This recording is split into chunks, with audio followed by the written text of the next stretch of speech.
لیکن بات مختصر یہ ہے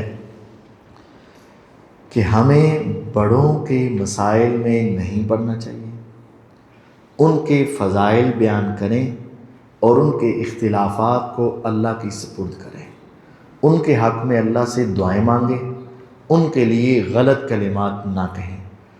ابو داود کی وہ حدیث 4659 یاد رکھیں۔ اگر آپ کے کچھ واقعات سنانے کی وجہ سے بعض کی محبت اور بعض کا بغض پیدا ہوتا ہے تو آپ غلط ہیں، آپ کا یہ طریقہ کار درست نہیں ہے۔ بعض آ جاؤ ورنہ میں عمر رضی کو لکھ بھیجوں گا اور پھر وہ تمہیں خود ہی روک لیں گے۔ یہ جملے یاد رکھیں، اور یہ محدثین کے عقیدے ہیں اور سلف صالحین کے عقیدے، مکہ، مدینہ، کوفہ، بصرہ، شام، سرحدوں کے اہل سنت کے عقیدے، اور امام اہل سنہ امام احمد بن حنبل، امام مالک، امام شافعی، جن کے عقیدے کے اوپر سب کا اجماع ہے کہ ان کے عقائد درست ہیں، وہ یہ کہتے ہیں کہ ہم ان کے فضائل بیان کریں گے، ان کی مساوی اور ان کی غلطیوں کا تذکرہ اور ان کے اختلافات کا تذکرہ نہیں کریں گے۔ اللہ تعالیٰ نے ان کے درمیان الفت ڈالی، وہ آپس میں رحم دل تھے، کفار کے خلاف سخت تھے، بشری تقاضے سے ایک دوسرے کے اجتہاد سے اختلاف ہوا، ذات سے اختلاف نہیں ہوا۔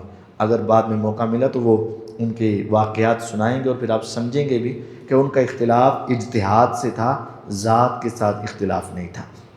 اب جو لوگ کہتے ہیں امام بخاری نے واقعہ بیان کیا، اسی تے پڑھ کے سنایا نا، ان کو اونج بیان کر جس طرح انہوں نے بیان کیا۔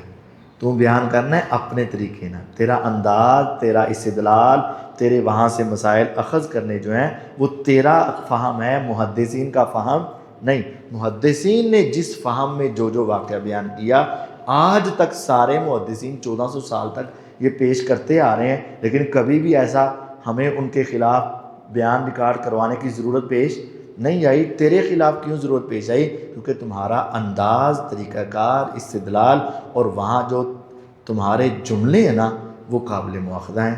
اس لیے ہمیں تمام صحابہ و تابعین کے ساتھ محبت رکھنی ہے، اور یہی سلف صالحین کا موقف ہے، اور یہی ہمارا آج کا عنوان تھا۔